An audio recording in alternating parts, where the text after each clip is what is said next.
Shri Gurubhyo Namah Harihi Om Dhyayamo Dhavalavagunthanavatim Tejomayim Naishtikim Snigdhapangavilokinim Bhagavatim Mandasmitashrimukhim Vatsalyamritavarshiniim Sumadhuram Sankirtanalapiniim Shyamangim Madhusiktasuktim Amritanandatmikam Ishwarim Om Amriteshwaryai Namah Om Amriteshwaryai Namah Om Amriteshwaryai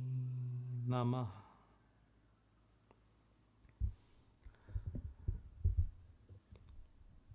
Om Amriteshwaryai Namah. We'll continue with our discussion on Hanuman Chalisa. The last week, we discussed the first half of the first verse. We continued with the prelude, the Doha. We completed that and we just began with the first verse. We discussed the verse Jai Hanuman Gyan Gun Sagar Jai Kapis Tihulok Ujagar, the first verse. And we discussed the first part of the first verse. We'll discuss the second part. We'll anyway chant it once. Chant in the sense I'll just pronounce it once. Please repeat after me. We'll split it into 4 parts. So repeat after me once. Jai Hanuman, Jai Hanuman, Gyan Gun Sagar, Gyan Gun Sagar, Jai Kapis, Jai Kapis, Tihu Lok Ujagar, Tihu Lok Ujagar. We discussed Jai Hanuman Gyan Gun Sagar. Jai Hanuman, victory to Hanuman. And when we say victory to Hanuman, a deity doesn't need victory. They are deity because they are ever victorious in the state of victory. Victory is for the Hanuman within us. The goodness, the good qualities that they represent, that needs to awaken within us. So victory to that. It's a call to awaken that. Gyan Gun Sagar, we discussed how Hanuman was, his very foundation was wisdom. His devotion was out of wisdom. His actions, words, and thoughts were all grounded in wisdom. So this is what we discussed the last week. The second part of the verse says, Jai Kapis Tihulok Ujagar. Jai, again victory. Victory to who? Kapis. Kapis, the lord of the monkeys, or the best of the monkeys. Tihu Lok Ujagar. Tihu, 3. Lok, the worlds, the 3 worlds. Ujagar, one who illuminates the 3 worlds, one who brings light into the 3 worlds. So Jai Kapis Tihu Lok Ujagar. Let's begin with that. Kapi. The term Kapi in Sanskrit and of course in other Indian languages derived from Sanskrit, Kapi translates to monkey. And is more like the regional way of pronouncing the Sanskrit term Isha. We have come across the term Isha, Lord, Isha, Ganesha, Sarvesha, Mahesha, Paramesha. We have come against the term Isi, right, Maheshi, during Lalita Sahasranama. So Isha, Lord. So Is is the regional way of pronouncing it with the Avadhi influence in it. So Kapis, the lord of monkeys, one who is the king or the best amongst the monkeys. Hanuman definitely was not the king of the monkeys. We discussed the other day how Bali or Vali was the ruling monkey of the monkey kingdom of Kishkinda, and Sugriva, his brother, was rightly on it, and then Vali took it back from him in an adharmic way. We discussed about it the last time. So Hanuman was the assistant or was one of the ministers of Sugriva. So he wasn't the king. Why is he called the king? Because rather than being a king, he was a factor that would make a king. He was like a king maker. If you have Hanuman in your side, you can become king, which in spiritual sense it would mean when you have what Hanuman represents in your stride, you will ever face success in life. Even an episode of what is the opposite of success? Failure. An episode of failure, even that would be converted into a challenge or a stepping stone if you have the qualities that Hanuman represents in our stride. So we will never taste failure in that sense, because it would either be success or it would be a stepping stone. So Hanuman was always a king maker that way. So when he was on Sugriva's side, Sugriva eventually became the king. When he was on Vibhishana's side, he eventually became the king after Ravana. Vibhishana was Ravana's brother, who then became the king of Lanka. Rama had Hanuman on his side when he finally became the king thereafter in Ayodhya. Not that Rama needed Hanuman, just that it just gives us the message we need to have Hanuman in our stride. We need to have all those qualities that he represents in our stride. That would make us the king of the moment. So he is the king of the monkeys. Because Sugriva and Vali, they ascended the throne of Kishkinda alone. But Hanuman ascended everyone's heart. He ruled everyone's heart, which is much more difficult than ascending a throne and ruling just one kingdom. Mahatmas are verily like that. Amma is someone, we refer to the divine, we refer to the Guru as Hridayesha or Hridayeshi, one who is the Lord of the heart. They dwell in each of our heart and they rule our heart, which is the most difficult thing to do, to get into someone's heart. To get into someone's heart basically means there needs to be some space made there. And how can we make space in our mind? The only way is by displacing ego, which is extremely difficult. To become bigger than someone's ego and get into someone's heart is much more difficult than ascending a throne. That's why he's the king amongst the monkeys. He's the lord of the monkeys. He's the best among the monkeys. That's why he's referred to as Kapisha or Kapis in Avadhi. Kapisa, the lord of all or the best of all monkeys. So Jai Kapi, so victory to that, the best of the monkeys. Tihu Lok Ujagar, one who rules the three worlds. The three worlds, we have discussed about the three worlds, especially during Lalita Sahasranama, when we discuss names like Tripura, Tripureshi, Tripurambika, Tripuramalini, Tripura. The term, we have discussed the term Tripura in different instances in Lalita Sahasranama. Tri, the number 3, Pura, world. So Tripura, the three worlds. And based on the various names that we discussed in Lalita Sahasranama, we had compiled the table of the various possibilities of the three worlds, the various types of three worlds that we can understand. So in various categories so the number 3 is very important in Sanatana Dharma. We chant Om 3 times. We chant Om Loka Samasta Sukhino Bhavantu 3 times. Or we chant Om Shanti Shanti Shanti. We chant it 3 times. When we say 3 times, we are chanting it aspecting to each of these 3 worlds.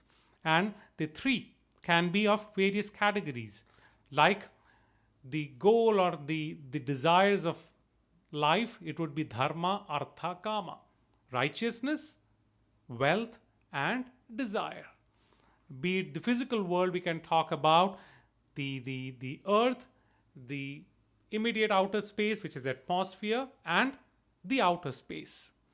We can talk about time, the past, the present, the future. A day has morning, has night, and the middle part of the day. Gunas, we talk about 3 gunas, the 3 gunas, the tamas, rajas, and tamas, rajas and sattvic gunas. Sattva, tama and rajas. Sattva gunas, tamo guna and rajo gunas. Sattva guna are the qualities that come out of wisdom and take us towards wisdom. Rajoguna are those that come out of activity and take us towards activity. And tamo gunas are those that come out of inertia, take us towards inertia. And even talking about body, we talk about three levels: the sthula, sukshma, and karana. Sthula, the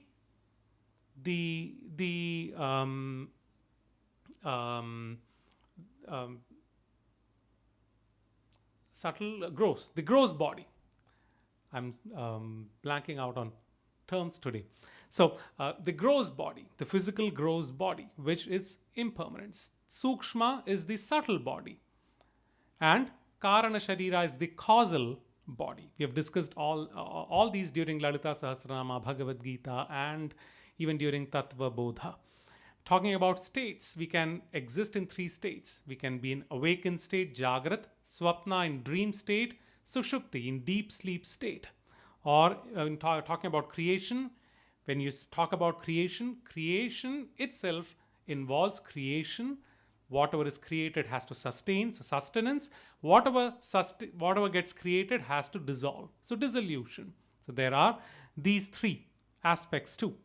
In talking about just the lokas, three lokas: the bhuloka, where the mortals live; the swarga loka, the heavens, where we aspect it to the celestial beings or the divine beings; and nether worlds, the patala loka, the nether worlds.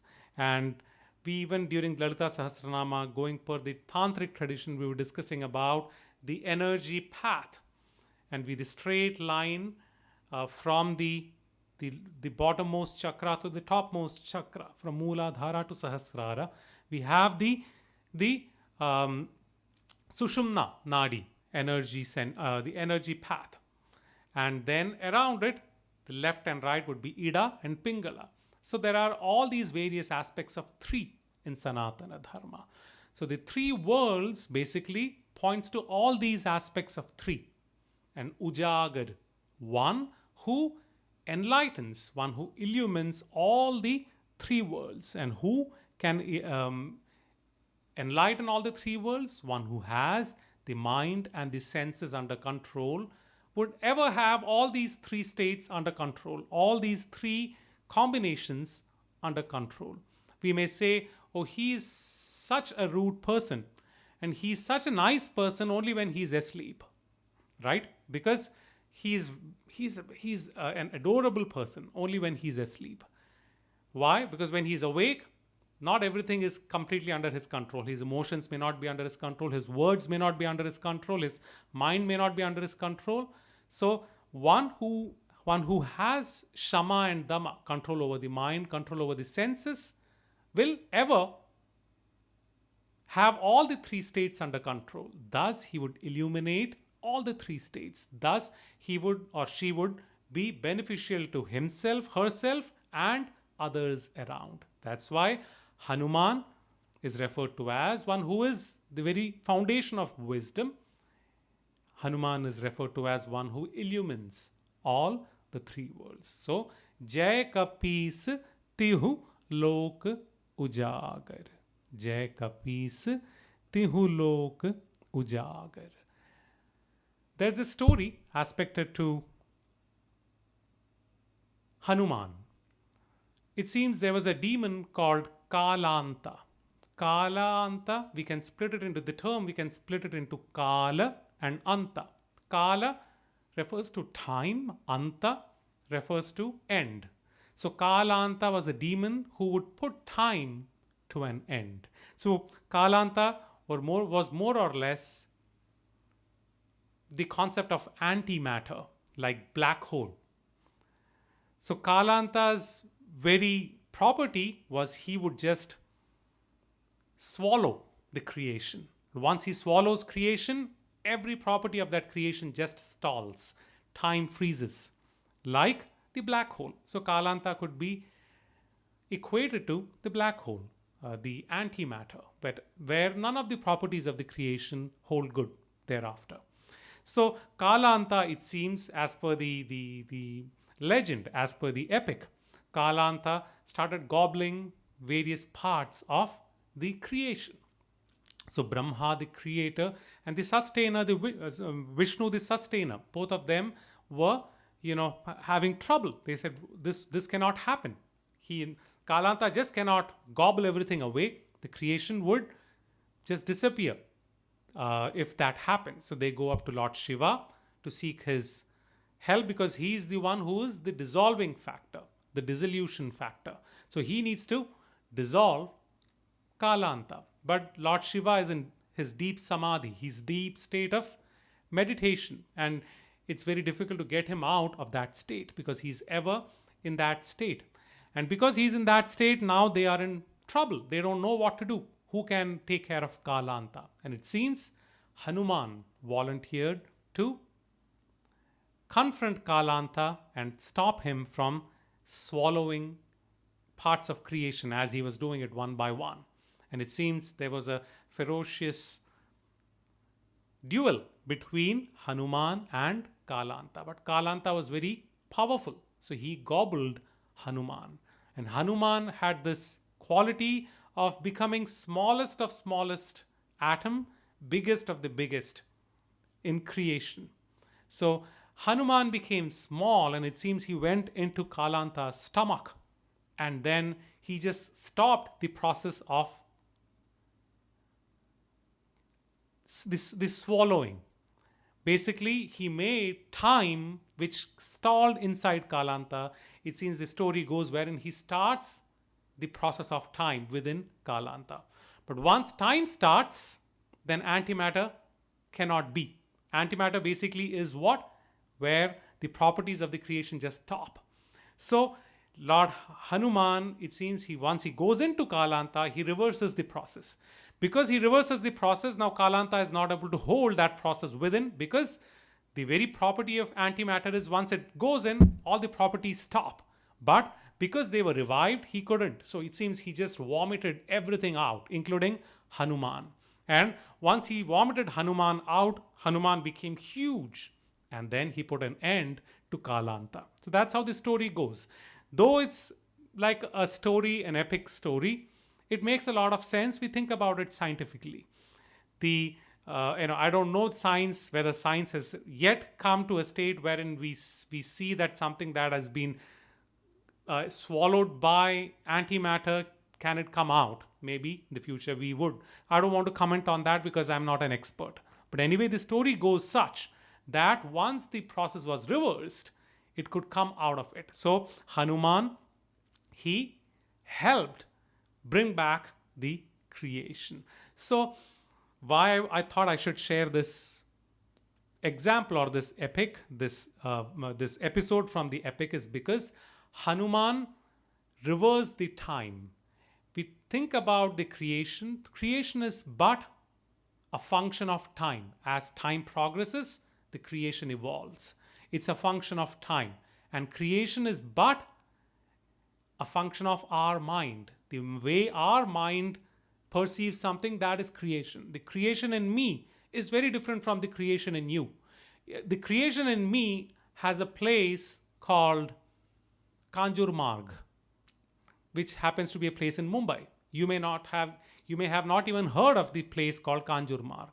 Or you may have a place called Sequoia, some place, which I may not be aware of. So my creation is very different from yours. In my creation, there is no place called ABC. And in your creation, there may be no place called XYZ, which I am aware of. So the creation in me is very different from the creation in you. In my creation, there are so many individuals who are not part of your creation. So creation, existence, and sustenance and dissolution are also an equation of our mind. When we think someone is dead, they are dead. Or someone is actually dead and we aren't aware of them. In our creation, they are still alive, right? So the creation, the three worlds are but a function of time and our mind. It's a creation of our mind. So Hanuman fought against time, fought against Kalanta, who represents the gobbler of time. And he's the one who has complete control over his mind. Thus, he was able to reverse the whole process. So I thought I should share this because the whole point that we are discussing here is one who illumines all the three worlds. Who can illumine all the three worlds? One who has complete control over the mind and the senses. Because if we have complete control over our mind, the world, the creation is in our control. Okay, so that's why Jai Kapis Tihu Lok Ujagar. So Jai Hanuman Gyan Gun Sagar. Jai Kapis Tihu Lok Ujagar. The mind is full of darkness, ignorance, if we don't have the right wisdom, the right attitude. And the moment wisdom comes in, the darkness is dispelled by the light of wisdom. So that's why one Hanuman, who is fully equipped with wisdom, illumines all the three worlds, which are but the mind's creation. So one who illumines the three worlds.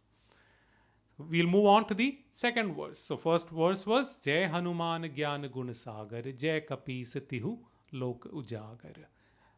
Hanuman, who was an ocean of great qualities and wisdom, one who illumines the three worlds, one who is the ultimate amongst the monkeys. The second verse goes as Ramadut Atulit Bal Dhama Anjani Putra Pavan Sut Nama. So I'll pronounce it again in 4 parts. Please respond after me once. Ram Doot, Ram Doot, Atulita Bal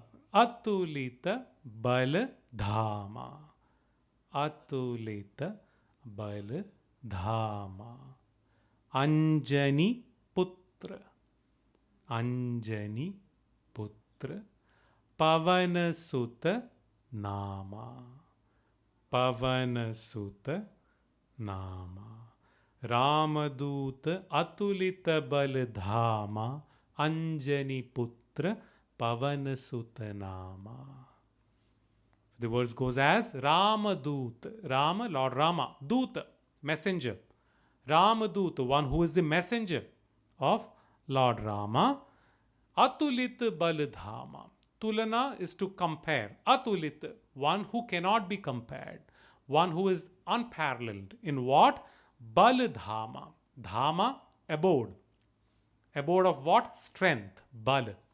So one who is the unparalleled abode of strength. One whose strength cannot be compared. Uncomparable strength. Anjani Putra. Anjani is Lord Hanuman's mother, biological mother. Putra, son. So one who is the son of Anjani. Pavana Sutta. Pavana, wind, the wind lord, the god of wind. The wind god, sorry. Wind god, Sutta, son. So one who is the son of the wind god. Nama, one who is named Anjani Putra and who is named Pavanasutta, referring to the son of Anjani, the son of wind god. Ramaduta Atulita Baladhama Anjani Putra Pavanasutta Nama. So Hanuman is referred to as the messenger of Lord Rama. We discussed when we were discussing the episodes of Ramayana, wherein Rama along with the monkey army, they reached the southern part of India, and now there is the Indian Ocean in front of them. They need to go to Lanka across the Indian Ocean. So Lord Rama instructs Hanuman to go across, to find Sita, to make sure she is there, assure Sita that they are all on their way to rescue her. So Lord Hanuman goes as Lord Rama's messenger to Sita. The primary role, he goes to Lanka to meet Mother Sita, to assure Mother Sita that Lord Rama is on the way as a messenger of Lord Rama. And we discussed how Hanuman was not sure whether he could do that, go across the Indian Ocean, just um, jump across the Indian Ocean, or fly across the Indian Ocean. And Jambavan, the bear character in Ramayana, had to remind Hanuman of his capabilities. Because of a curse, we'll discuss about it later in a different episode. As we discuss, Hanuman forgot about his abilities, and Jambavan had to remind him. Once he was reminded, he could just completely or easily go across the Indian Ocean into Lanka. And Hanuman reaches there. So as per the Ramacharitra the version of Ramayana written in Avadhi by Tulsidas, who composed the Hanuman Chalisa, he says, as Hanuman kept going across looking for Mother Sita, he would see different women and he will be like, no, this doesn't seem like Mother Sita. I don't get those vibes of Mother Sita. And finally he comes across someone wherein he keeps hearing Ram, Ram, Ram, Ram. He hears the sound and he finally sees Mother Sita.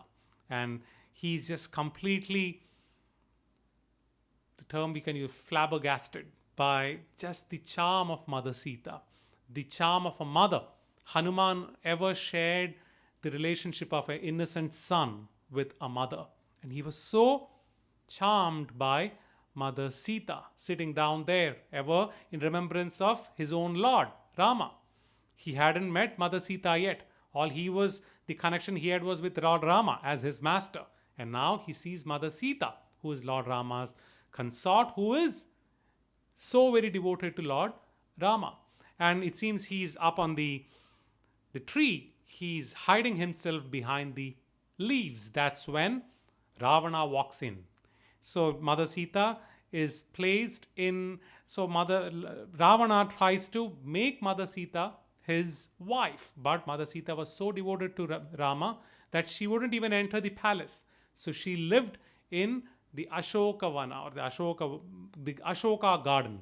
So she would always sit under a tree. She lived a hermit life, waiting for Lord Rama to come, because she was sure Lord Rama would come. So Hanuman is watching Mother Sita sitting on the tree, hiding behind the leaves, and he sees Ravana coming there. It seems it was a daily process wherein Ravana would come to see if Mother Sita's mind has changed, because she's suffering so much. So, not being able to put up with that, maybe she will agree to marry him.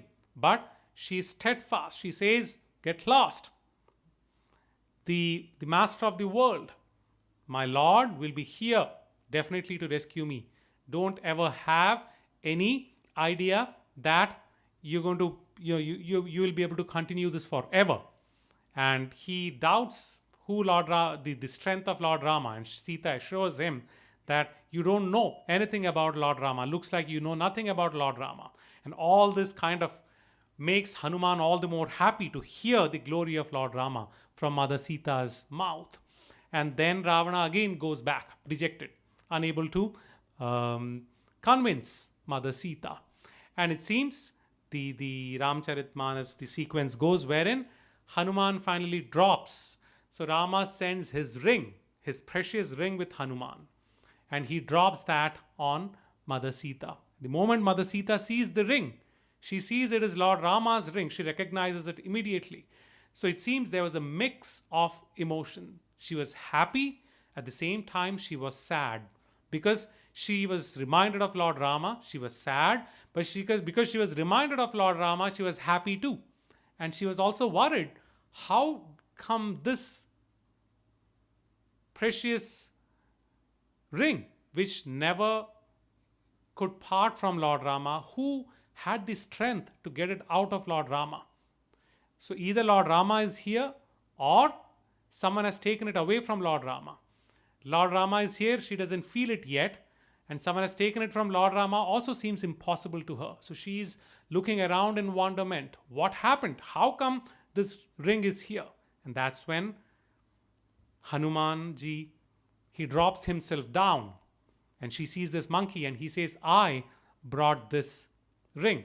And she doesn't know Hanuman yet, and she is not very happy, a monkey bringing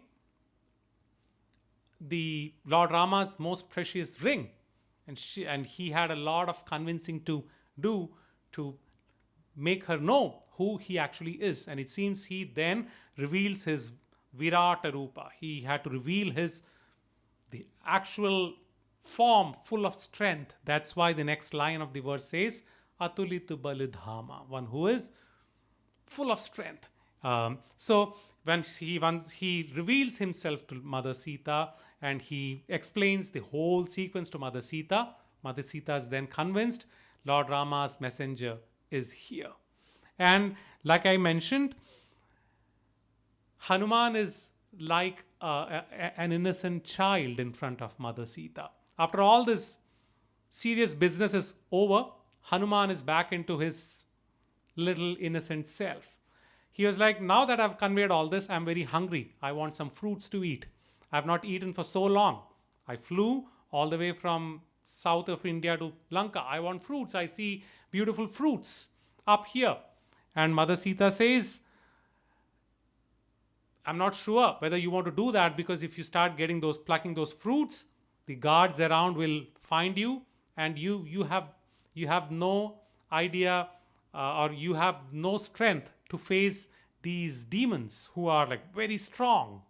And then Hanuman, after that is when Hanuman actually reveals his actual Virata Rupa, his form, his full all powerful form. And he tells Mother Sita, this is my true form. And Mother Sita says, then it's fine, go ahead, have all the fruits. And it seems he seeks Mother Sita's permission, and then he starts having all the fruits. But just before that, one point I wanted to share, it seems some interpretations of Ramcharitmanas say Hanuman came in with the attitude of being a messenger of Lord Rama. But seeing Mother Sita's devotion towards Lord Rama, he decided, I am no more the messenger of Lord Rama, rather I should be the servant of Lord Rama. His attitude completely changed looking at the devotion of Mother Sita. Not that I have a position, I am a messenger. Rather, I am just a servant. I have no position. I have no ego about it. So his attitude changed. And then he says, I want to have the fruits. And then Mother Sita says, go ahead. And Hanuman, it seems he had some other motive behind doing this. Not just that he was so naive that he wanted to eat fruits. So he goes up the tree, starts shaking the tree, violently the fruits fall, and it was anything but discreet. That a sneaker into the one who sneaks into a secret place and has to go back, he did everything contrary to that. He uprooted trees and he made every kind of scene that would attract the attention of the soldiers, and they finally come and they capture him. Was Hanuman that weak that he could be captured by the soldiers? This was because his second responsibility was Lord Rama's messenger to Ravana. So his first objective is done. He came as Lord Rama's messenger to Sita. He conveyed the message, convinced her. Now that's done. Now his next destination is Ravana. I need to go and warn him, telling, I am just the trailer. The big movie is coming behind me. The big blockbuster. Wait for it. You're going to be taken to task. So his next destination is Ravana. How best to reach Ravana? Let the soldiers capture you. They will take you to Ravana by default. And he's now all put in chains and taken to the court of Ravana. And Ravana, though he introduces himself as Lord Rama's messenger, as a messenger, there is always the rule, never shoot the messenger. You should always respect the messenger, even if he or she is your enemy's messenger. But Ravana completely insults him, doesn't give him the accord that a messenger is supposed to be given. He doesn't even give him a place to sit as a messenger, as he's there to convey Lord Rama's message. So what does Hanuman do? He coils his tail, which elongates and elongates and elongates and elongates, and then he coils the tail, which becomes much taller than Ravana's throne. So he sits above Ravana now. And he teaches him a lesson. You're talking about ego? I can be much better than that. Don't play the fool with me. And he sits much taller than Ravana. And then he tells him, he warns him, you better let go of Mother Sita the dharmic way, else you'll have to face the wrath of Rama, who is on his way. He's going to be here in no time. And Ravana completely rubbishes that, and he insults Hanuman, and he says Hanuman should be punished for being so disrespectful to the king, a king like me. He has his soldiers bind him in chains and has his tail, because he used his tail to sit above him, he has the tail set on fire. And Lord Rama says, wait for this, or wait for it. You think you're punishing me by setting my tail on fire? I'm going to teach you a lesson. You would regret setting my tail on fire. Hanuman thereafter flies all across the kingdom, setting fire with his tail on anything and everything he sees, and the complete kingdom is wrecked. He creates complete havoc, and none of the soldiers could come up to his level, his strength, his valor. No one could stop him, and he completely leaves the kingdom in ashes, and he goes across, comes back to Lord Rama. So he secondly comes as a messenger to Ravana. So messenger to Sita, messenger to Ravana. And we'll talk about his strength. We'll just come back to these episodes again. The third, talking about again Ramadut, discussing about the messenger aspect. Hanuman is also Lord Rama's messenger to each one of us. He has a message for each one of us to learn from. He teaches us what a true disciple should be like. That is the most important spiritual aspect that we need to take away from here. Inspired by Lord Rama, by Lord Hanuman, we should also try to be the best messenger of Amma. As the best messenger of Amma would be one who doesn't keep singing Amma's glory every time. Rather, we should be such that we carry Amma's message, we carry Amma's teachings in every moment of our life. What we do, what we think, what we say, everything should carry Amma's teachings. That's when we truly are a disciple of someone. We should be their messenger. I remember when I first came to the US, Amma had, one of the instructions Amma gave me was always try to be independent. Try to be as independent as possible. It's not possible to be completely independent when you go to a new country, but try to be as independent. Try to be as less a burden you could be on others. It was one of the instructions Amma had given me. And I remember the first tour that Amma came to the US after that, she was asking me how was I doing during Amma's darshan. So I was standing behind Amma. So Amma just asked me, how's everything? Tell me about how are you finding it here? And I utilized that time to kind of boast about myself, telling, I went to all these cities to do programs. There were so many people who attended the program. So many people liked the program. They were, very impressed with the quality of the program. I also told Amma about the University of Maryland. I was invited to give, a guest lecture as part of an undergrad course about interfaith. So I was talking about the Indian tradition, Sanatana Dharma. I was trying to give her all these updates, and Amma just stopped me telling, it's okay. Amma just wanted to know how you were doing. Amma didn't want to know what you were doing. So she just stopped me there. She was least interested in my boasting about myself. She just stopped, and then the message was definitely passed, or the message was, was very clear. Don't try to boast about yourself. Anyway, later in that tour, I remember there were a couple of people who came for Amma's darshan, and they told Amma that I had visited their home. And when I visited their home, I cooked for them. And that kind of lit up Amma's face. And they told Amma the food was awesome. I had made two or three different items, and Amma was so happy, and she immediately asked me what all did I cook, what were the ingredients, how spicy was it, how much salt I added. She was asking all these mundane questions. When I talked about all the programs that I did, the satsangs that I did, the classes I took in University of Maryland, she was least interested. Here she was very much interested in how much salt, extra salt, and Amma was giving tips. When you add salt, in case you add too much salt, add some lemon juice to it. That kind of negates the over effect of salt, etc. She was giving me all those tips, and she was so much into it. Then I understood Amma was definitely interested in an episode wherein I was of service to someone rather than me boasting about myself. Goes with what Amma talked about. Amma had instructed me when I came to the US.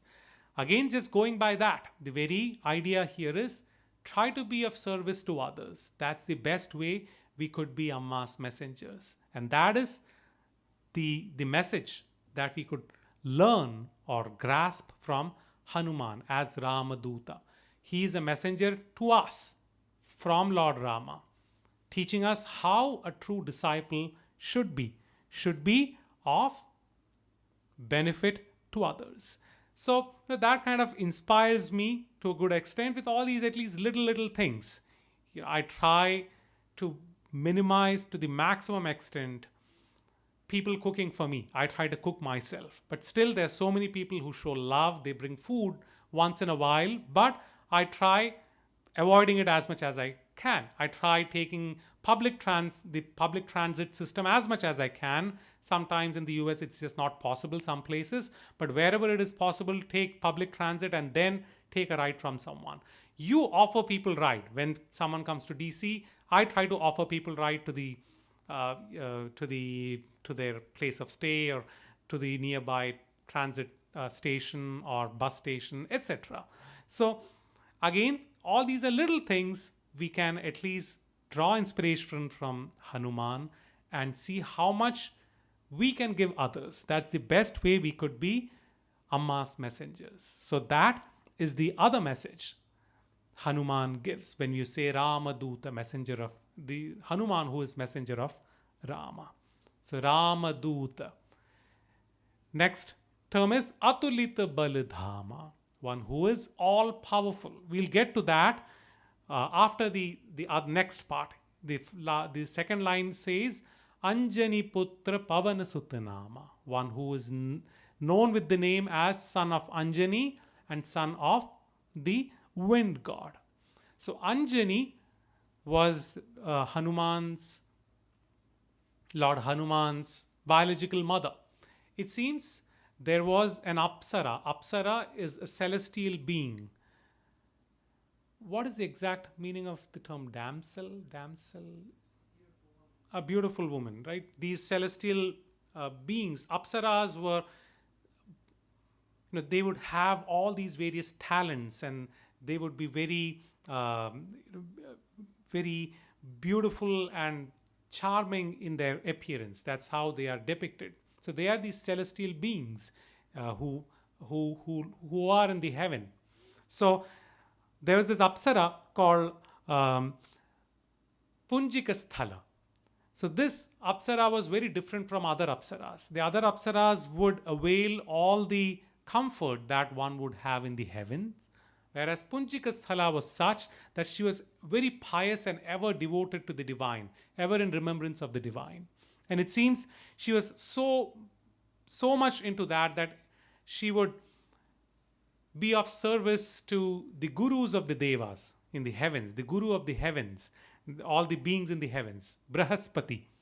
So Brahaspati once, when she did something, so it is looked at from both the angles. It is, in one angle they say it was a curse, in other angle it is said it is a boon. So one way of looking at it, the legend goes wherein it seems she provided service to Brahaspati, and he was so pleased by her service in his worship that he inadvertently gave her a boon that may you have children. There's a Sanskrit blessing that you would give, wherein you would say, may you have children. And then he remembers, oh, why did I do that? The celestial beings don't need children. They are just celestial beings. Oh, why did I do that? Then he says, maybe there was a reason why I gave you. Because if the sages, if they give you a boon or a curse, it has to take effect. He says, maybe there is a reason why this is happening. On the other side, it seems there was a sage Durvasa who was once performing yajna, fire ceremony. And Brihaspati assigns Punjikasthala, this very Apsara, to assist him. And she was so involved in that, and she was all excited. In that excitement, she was not very careful about how she did things. She was very overexcited about it. And that overexcitement and lack of Shraddha because of overexcitement kind of was irritating Durvasa. And Durvasa Maharshi was known for his short-temperedness. And after a limit, he lost it. And he was so disturbed by her, he inadvertently curses her, telling, may you be born as a monkey, because you're jumping around like a monkey. You're so fidgety here. You're disturbing me. May you be born as a monkey. And it seems both of those combinations came together, and she had to be born as Anjana. And she had to bear a son. But like Durvasa and Brihaspati they mentioned, because Durvasa immediately calmed down. He said, I wonder why I gave you that curse, because you're doing all this so sincerely. And he says, maybe there was a reason behind it. And the reason was, she was the one who would act as the medium to bring Hanuman on the face of earth. And she gave birth to Hanuman. So that's how it goes. Anjani Putra. And Pavana Sutanama. So Anjani was married to the monkey chieftain called Kesari. So she was married to Kesari, and they never had children. They didn't have children for a long time, and they were yearning for a child. And it seems at the same time, King Dasharatha was yearning for children in Ayodhya. We discussed about Ramayana a couple of weeks ago. And he performs the Putra Kameshti Yajna, and the fire god comes out of it and gives him payasam, pudding. And Dasharatha distributes it amongst his 3 wives, and Rama, Lakshmana, Bharata, and Shatrughna were born, right? And it seems in this process, a bird actually went flying. So Dasharatha had this bowl with the pudding. It seems a bird happened to pick some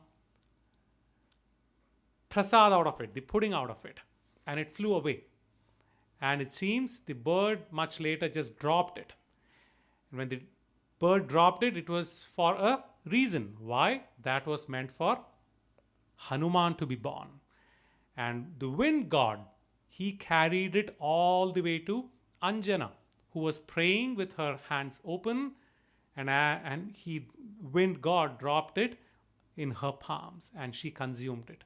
So the same pudding that brought Rama, Lakshmana, Bharata, and Shatrughna on face of earth, that played a role in bringing Hanuman also. So wind god, that's why he's known as the son of wind god, though his biological father is Kesari. And we also mentioned Kesari, the mention of Kesari comes later in Hanuman Chalisa. So that's why he is known as the son of wind god. So Anjani Putra Pavana Sutanama, the son of Anjana and Vayu, Pavana, wind god. So Anjani Putra Pavana Sutanama. The second part of the verse was Atulitu Balidhama, one who is all powerful, unparalleled strength. We'll discuss it along with the third verse. So let's go to the third verse, because third verse continues with his strength. So we'll discuss it with that. The third verse goes as Mahavir Vikram Bajrangi Kumati Nivar Sumati Ke Sangi. So let's pronounce it in 4 parts. I'll pronounce it once. Please repeat after me. Mahavir Mahavir. Bikram Bajrangi. Bikram Bajrangi. Kumati Nivar. Kumati Nivar. Sumati ke Sangi. Sumati ke Sangi. Mahavir Vikram Bajrangi. Kumati Nivar. Sumati ke Sangi. So Mahavir, one who is all powerful, one who is brave, one who is courageous. So the previous verse we saw one who has unparalleled strength, Atulitu Balidhama. Here it says Mahavir. And Vikrama. Vikrama, one who has valor, one who is valorous. Valorous, is that the right way to pronounce it? One who is valorous, one who does great deeds. Vikrama. And Bajrangi. Bajrangi is again a colloquial way of pronouncing it, the Avadhi influence in it. In Sanskrit, it would be Vajrangi, Vajrangi or Vajrang. Vajrangi, Bajrangi. Vajra translates to precious stone like diamond, which is very difficult to cut or break. Angi, one whose body, one who is bodied. So Bajrangi, one whose body is as strong like diamond, very difficult to shatter. So Mahavir, Vikram, Bajrangi, Atulitu Balidhama. 4 instances here that underscore Hanuman's strength. Lord Hanuman was all powerful. You know, in India, there's so many bodybuilders who consider Lord Hanuman as their beloved deity because they would first worship Hanuman, especially this game of wrestling. In India, it's called Kushti or Gusti. And most of them are devotees of Jai Bajrang Bali. They'll say Jai Bajrang Bali and get into the ring to do the wrestling, not the WWE, the World Wrestling Entertainment, the actual wrestling, the Olympic game, wherein they have this round thing. So they're all devoted to Lord Hanuman because he is the embodiment of strength. And we just discussed 2 episodes wherein Hanuman jumped across the Indian Ocean. Who can do it? But an all-powerful one. Just fly across the Indian Ocean. It's not a simple thing to do. Just flying on an airplane itself is scary for a lot of people. And here, someone is doing it all by himself. And then he faces the whole army of Ravana in his own court, in his own kingdom, and he completely creates havoc there and comes back. So he is all powerful without doubt. We just discussed these 2 episodes. There's another beautiful episode from Mahabharata. You know, Mahabharata, we have the Pandava brothers, and then we have Bhima as the second Pandava brother. And Bhima is also the son of the wind god, Vayuputra. So Mother Kunti got the blessings of Vayuputra and she gave birth to Bhima. So Bhima was all powerful. He could face a number of elephants all by himself and he could take care of them. He was that powerful and he was quite egoistic about it. So it seems when the Pandavas were in exile, and while they were in exile, where they were in the forest, there was this breeze brushing against them, and the breeze brought with them the Saugandhika flower, beautiful and very fragrant flower. And the Pandava wife, Draupadi was very infatuated by it. And she asks Bhima, can you get me more of these flowers? Bhima says, what is impossible for me? Just getting flowers? I will get it for you. And he goes looking for it. And he reaches a garden where he sees the flowers. But right at the entrance of the garden, there's a monkey, an old monkey lying down, blocking the way. And Bhima very respectfully says, first, can you please make way? I need to go into the garden. The monkey says, I am so old, I am so helpless. I'm unable to move. And Bhima says, I cannot go over you. That will be disrespectful. Can you please move? And as he doesn't relent to his requests, Bhima is now getting agitated. And as he gets agitated, he becomes egoistic about his strength. He says, do you know who are you talking to? Bhima, who can handle number of elephants all by himself. I can just toss you around like that. The monkey says, that's exactly what I want. Someone to help me move. Can you please use all your strength? Just don't move me. Just move my tail. And just move my tail and then you can pass by. That will make enough space for you to pass by. Bhima says, okay, I'll just take your tail, move your tail away. And he tries to pick his tail, move it. He's not even able to move it by an inch. He's quite taken aback. Then he tries with his other instruments, his other weapons. None of those work. He's not able to forget about the body. It's just the tail. He's not even able to move it by an inch. And he tries all his wits, just not possible.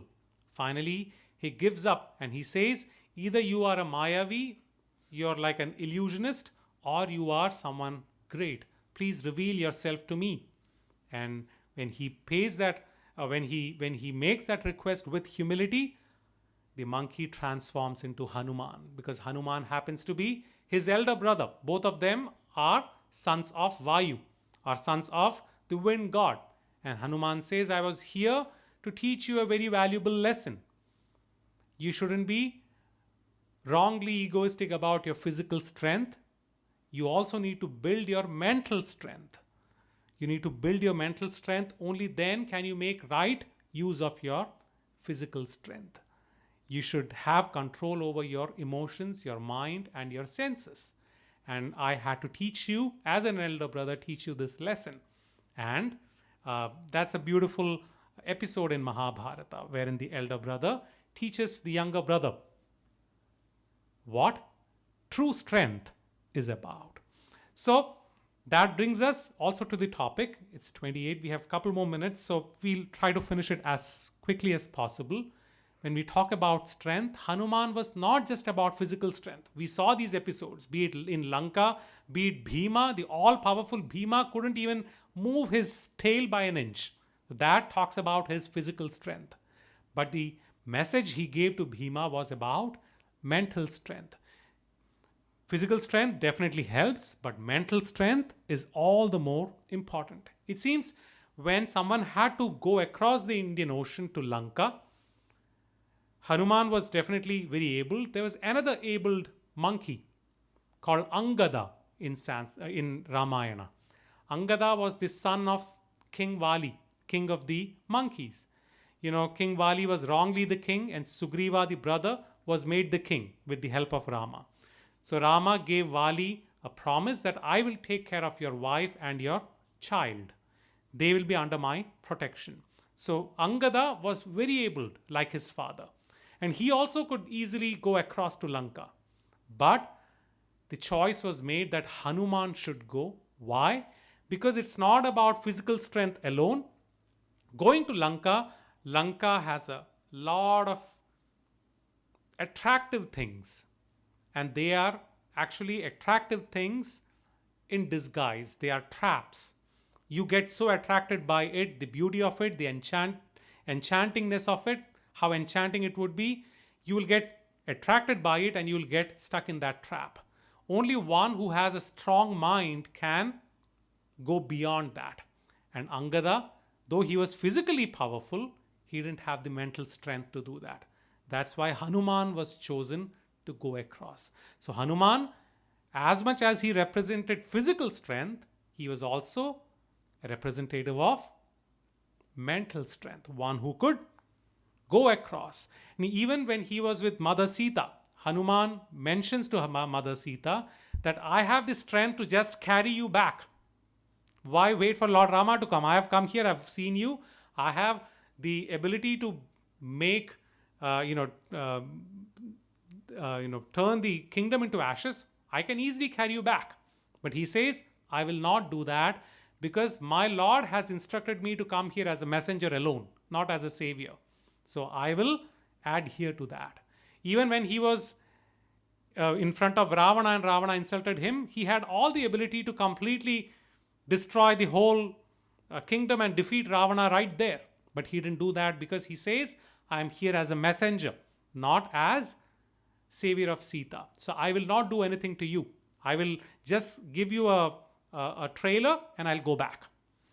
So who can do that? Because if we are in a situation where we get insulted, we'll use all our might to just teach the other person a lesson. But Lord Hanuman wasn't like that. Though he had the ability to do that, he had complete control over his mind, telling, I can do it, but I will not do it because that's not my dharma here. So that talks about his mental strength. He would not be trapped by all these attractions. He would also not act untowardly in any given situation. He would always stick to dharma. So mental strength, that's why the last part of the third verse says, Kumati nivar sumati ke sangi. Kumati, mati, intelligence, our ability, our mental ability. Ku is a prefix which adds a negative annotation to it. And su is a prefix that adds a positive annotation. So kumati nivar, one who annihilates or one who removes what? Kumati, wrong or bad abilities of your mind. Sumati ke sangi, one who ever befriends the goodness in your mind. So befriend the goodness in your mind and annihilate the negativities in your mind. That's what Hanuman is the embodiment of. So true wisdom is what? To let go of our negativities, kumati, and to flourish, befriend the positivities in us, the positive qualities in us, sumati. So kumati, sumati. That's what the last line of the third verse is. And gauge what is the dharma in that given situation. Gauge what my abilities are, what my shortcomings are.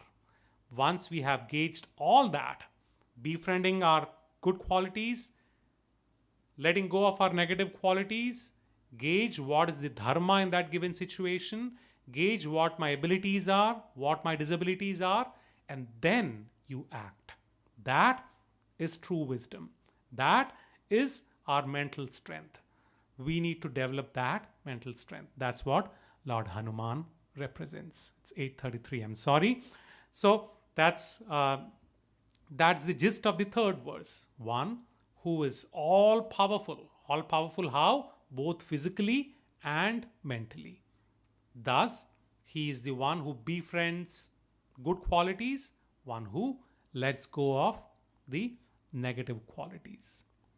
Mahavir Bikram Bajrangi Kumati Nivar Sumati Ke Sangi.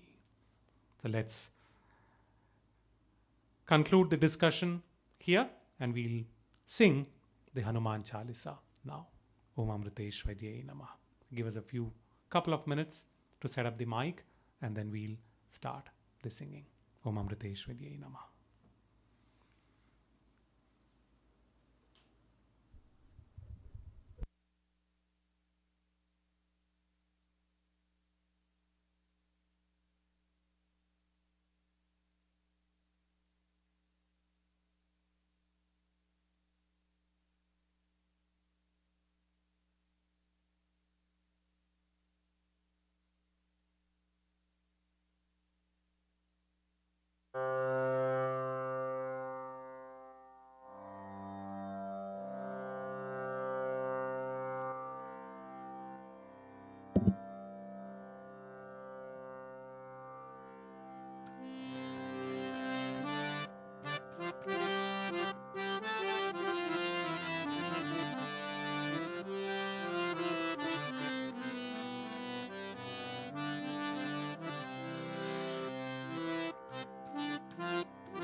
Shri गुरु चरण सरोज रज, निज मन मुकुर सुधारी। बरना रघुबर बिमल जसु, जो दायक फल चारि। बुद्धिहीन तनु जानिके, सुमिरा पवन कुमार।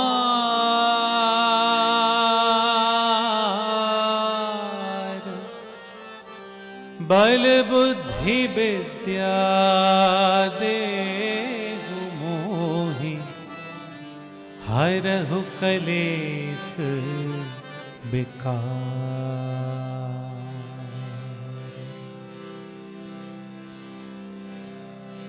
जय हनुमान ज्ञान गुण सागर, जय कपीस तिहु लोक उजागर। रामदूत अतुलित बल धामा, अंजनी पुत्र पवन सुत नामा। महावीर विक्रम बजरंगी, कुमति निवार सुमति के संगी। कंचन बरन विराज सुबेसा, कानन कुंडल कुंचित केसा। हाथ वज्र ध्वजा विराजे, कांधे मूंज जनेऊ साजे। शंकर सुवन केसरी नंदन, तेज प्रताप महाजगवंदन। विद्यावान गुणी अति चातुर, राम काज करिबे को आतुर। प्रभु चरित्र सुनिबे को रसिया, राम लखन सीता मन बसिया। सिया राम सिया राम सिया राम सिया राम, जय हनुमान। सिया राम सिया राम सिया राम सिया राम, जय हनुमान। सूक्ष्म रूप धरि सियहि दिखावा, प्रकट रूप धरि लंक जरावा। भीम रूप धरि असुर संहारे, रामचंद्र के काज सवारे। लाय संजीवन लखन जियाए, श्री रघुबीर हरषि उर लाए। रघुपति कीन्ही बहुत बढ़ाई, तुम मम प्रिय भरतहि सम भाई। सहस बदन तुम्हरो जस गावै, अस कहि श्रीपति कंठ लगावै। सनकादिक ब्रह्मादि मुनीसा, नारद सारद सहित अहिंसा। जम कुबेर दिगपाल जहाते, कभी कोबिद कहि सकै कहाते। तुम उपकार सुग्रीवहि कीन्हा, राम मिलाय राजपद दीन्हा। सिया राम सिया राम सिया राम सिया राम, जय हनुमान। सिया राम सिया राम सिया राम सिया राम, जय हनुमान।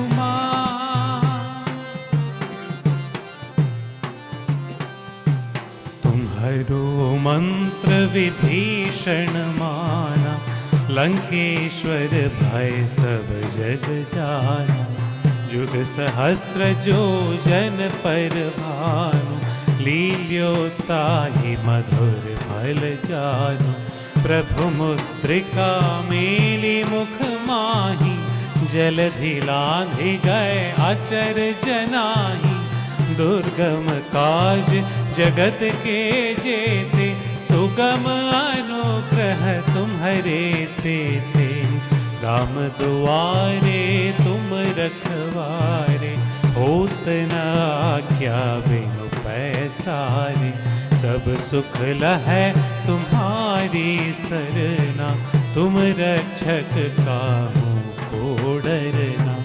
आपन तेज संहारो आपै, तीनों लोक हाँकते कापै।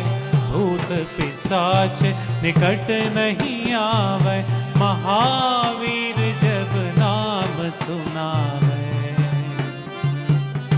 सिया राम सिया राम सिया राम सिया राम, जय हनुमान। सिया राम सिया राम सिया राम सिया राम, जय हनुमान।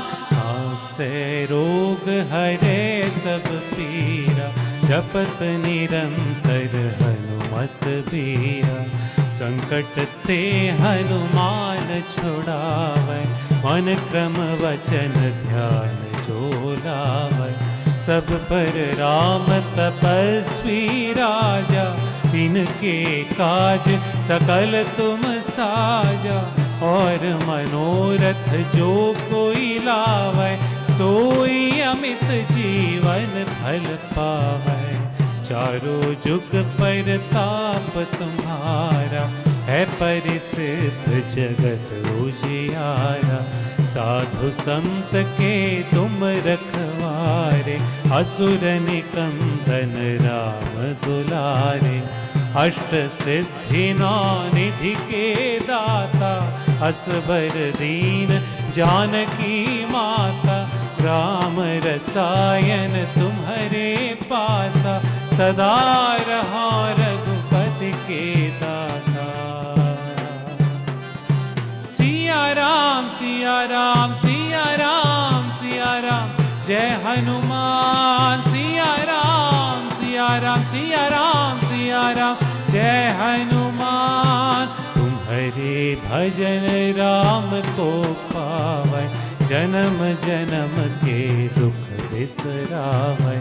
अंत काल रघुवरपुर जाय, जहाँ जन्म हरि भक्त कहाय। और देवता चित्तन धरई, हनुमत से सर्व सुख करई। संकट कटै मिटै सब पीरा, जो सुमिरे हनुमत बलबीरा। जय जय जय हनुमान गोसाई, कृपा करहु गुरुदेव की नाई। जो सत बार पाठ कर कोई, झूठ ही बंधि महासुख होई। जो यह पढ़े हनुमान चालीसा, होय सिद्धि साकी गौरीसा। तुलसीदास सदा हरि चेरा, कीजे नाथ हृदय महडेरा। कीजे नाथ हृदय महडेरा।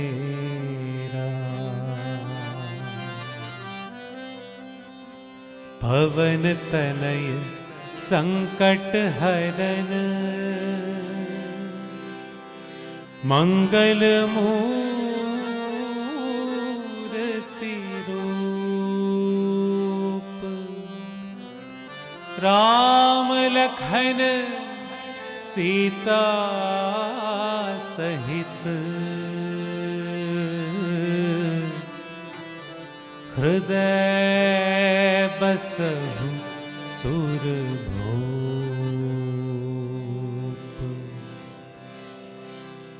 सियावर रामचंद्र की जय, सियावर रामचंद्र की जय। पवन सुत हनुमान की जय, पवन सुत हनुमान की जय। ओ माता सीता की जय, ओ माता सीता की जय। ओ भ्राता लक्ष्मण की जय, ओ भ्राता लक्ष्मण की जय। भरत और शत्रुघ्न की जय, भरत और शत्रुघ्न की जय। सियावर रामचंद्र की जय, सियावर रामचंद्र की जय। पवन सुत हनुमान की जय, सियावर रामचंद्र की जय। पवन सुत हनुमान की जय। सियावर रामचंद्र की जय। पवन सुत हनुमान की जय। सियावर रामचंद्र की जय। पवन सुत हनुमान की जय। सियावर रामचंद्र की जय। पवन सुत हनुमान की जय। सियावर रामचंद्र की जय। पवन सुत हनुमान की जय। सियावर रामचंद्र की जय। पवन सुत हनुमान की जय।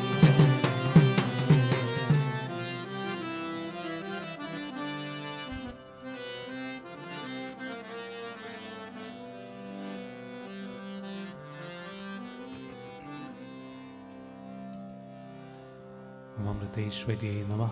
Let us conclude sincerely praying to the Almighty that every being in the creation be happy, content and peaceful. Let us chant the Shanti mantras together 3 times. Om Loka Samasta Sukhino Bhavantu. Loka Samasta Sukhino Bhavantu. Loka Samasta Sukhino Bhavantu. Om Shanti Shanti Shanti. Om Shri Guru Pyo Namah. Hari Om.